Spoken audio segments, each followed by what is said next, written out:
What's up, y'all? We are back again. It is me, Hawaiian Steve, and this is Blunt Review. Today we're gonna be talking about a remake from a classic Universal monster movie, The Invisible Man. This one came out in 2020, I think, and it's got Elizabeth Moss and a couple other people. Dude that played MC Ren in Straight Outta Compton. So let's get into it.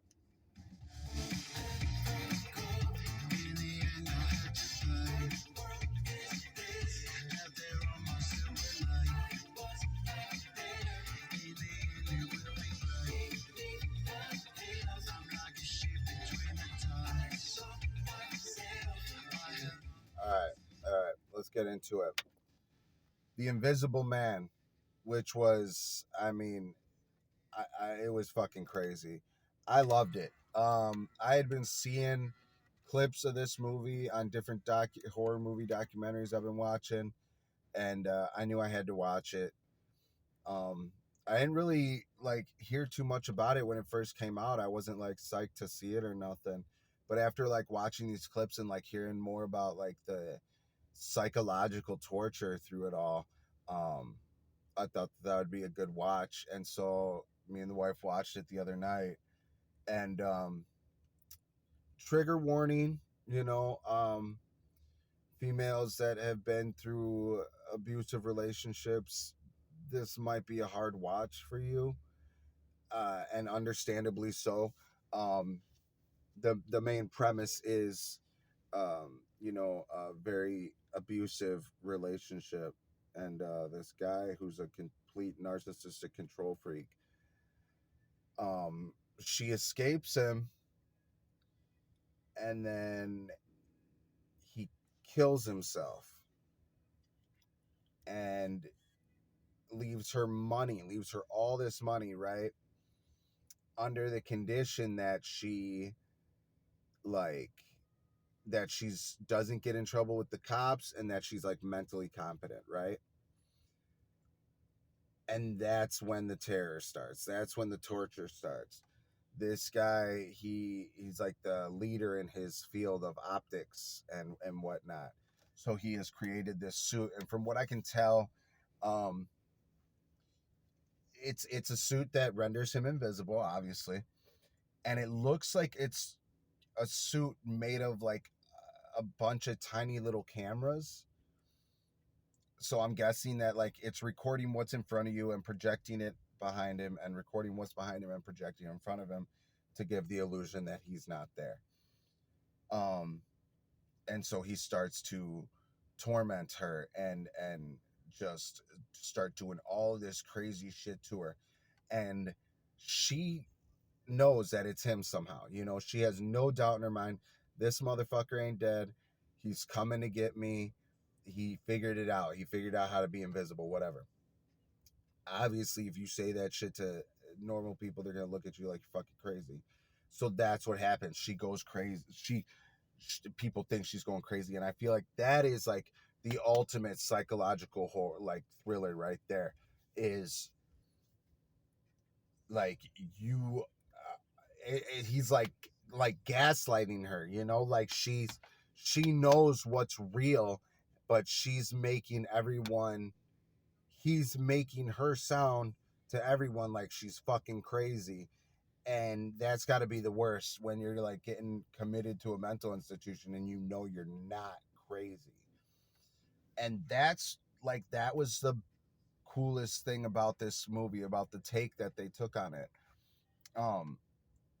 The original's long time ago. The doctor, he's always has good intentions, but then the serum that renders him invisible starts having negative side effects. They realize the control that they have.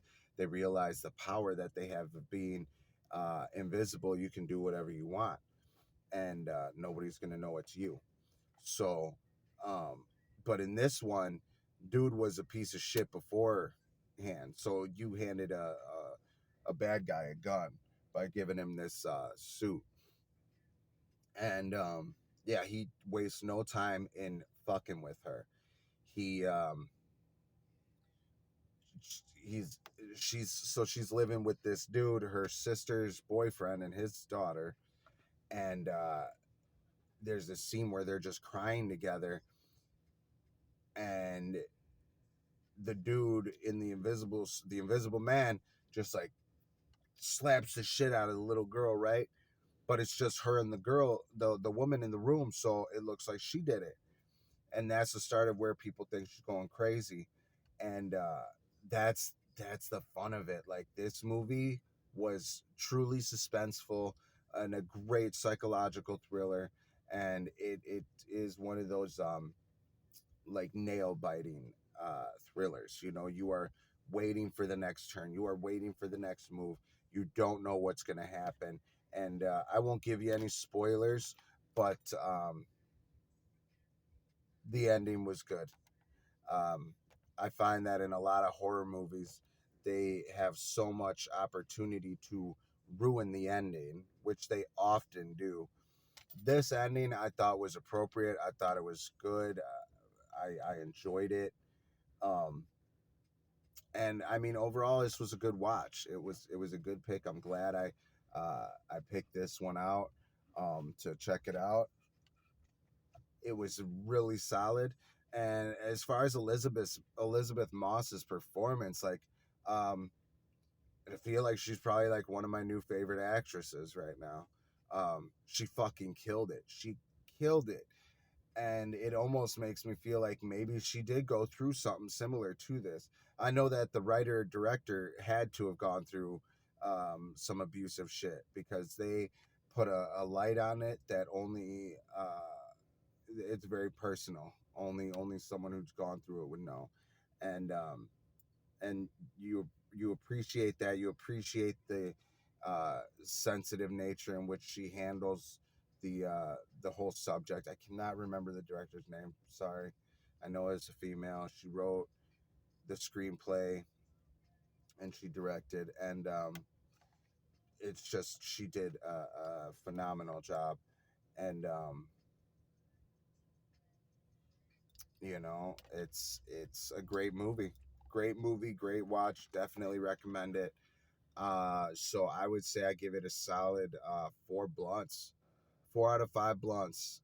Invisible Man, good watch. um Cuddle up with your significant other and watch that one. It is a good one. Yeah, I promise you will not be disappointed. um like I said, it could be a little triggering for some people, but it's not like graphic, and it doesn't get, you know, ultra violent. There's um no rape, you know, anything like that. So, you know, it's pretty toned down, but it can be triggering. But if you can watch it, because this movie was great. 4 out of 5 blunts for The Invisible Man. That's going to do it for me, Hawaiian Steve. Once again, if you like what you see, hit the buttons. You got any comments, let me know. Otherwise, until next time, I am Hawaiian Steve, and this is Blunt Review. Peace. Never change. Keep my niggas close, just like I'm supposed. This is for my people, what I wrote. And I feel like I can do what I want.